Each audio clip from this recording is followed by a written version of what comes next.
These are all the ways that you can add in high intensity. And the benefits you get are it raises your aerobic ceiling, VO2 max, accelerates mitochondrial multiplication, more metabolic adaptation, and enhances reduction of visceral fat as we saw in that study. Of course, there are many sports which mirror this kind of exercise: tennis, squash, badminton, most racket sports, soccer, basketball, swimming, rowing, MMA. So these are all equivalent to do this kind of exercise. And if you were to do an hour of that, I would say your cardio is done for the day. That's good enough. And I have put in my own cardio routine there as well. Yeah, this is what I do. I usually do 10 minutes morning, 10 minutes afternoon, 10 minutes evening, because I just find cardio extremely boring. I like to mix up different exercises: elliptical, exercise bike, and run. And on a day that I'm playing singles tennis for an hour or so, I consider my cardio done. I don't do any extra exercise on those days. At the end, usually I will either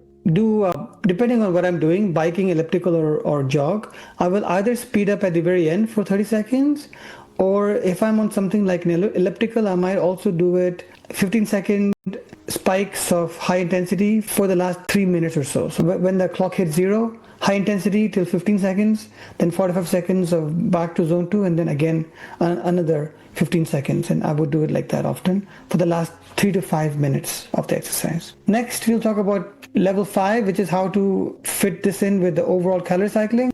Is essentially just a repetition of what we've talked about in the past, which is calorie cycling for body weight composition. I do have more blogs where I discuss this in more detail.